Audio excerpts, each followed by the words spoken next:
Tiklo sa Cebu City ang chemical engineer na gumagawa umano ng iba't ibang uri ng droga gaya ng party drugs. Sangkot din umano ang suspect sa sindikatong nagdadala ng droga sa Central at Western Visayas.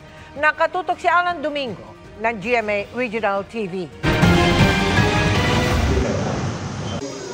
Iba't ibang uri ng kemikal na ginagamit umano sa paggawa ng illegal drugs ang tumambad sa mga operatiba ng salakayin ang ikatlong palapag ng apartment na ito sa Cebu City. May mga kapsol na naglalaman umano ng party drugs, powderized substance at sa loob ng unit may malaking exhaust tube. Nakita natin doon na may iba't ibang makina na kung saan yung mga makinang yon accordingly pang-mix ng iba't ibang klaseng powdery substance. May mga na-recover ding 2 armas at mga bala.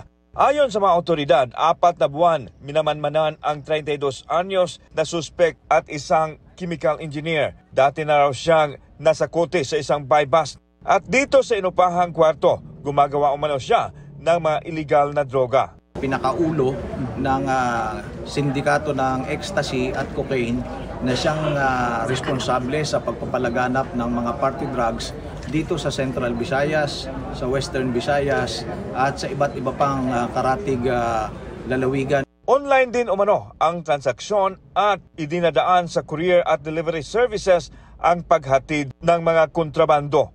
Inaalam pa ng autoridad kung may iba pang sangkot sa illegal operation ng suspect. Inaalam din kung saan niya kinukuha ang sangkap sa paggawa ng iba't ibang klase ng illegal drugs. Hindi nagpa-unlock ng panayam ang suspect at maging ang kanyang live-in partner na naaktuhan sa kwarto. Inihahanda na ang mga kaukulang kaso na isasampa laban sa kanila. Mula sa GMA Regional TV at GMA Integrated News, Alan Domingo, nakatutok, 24 oras.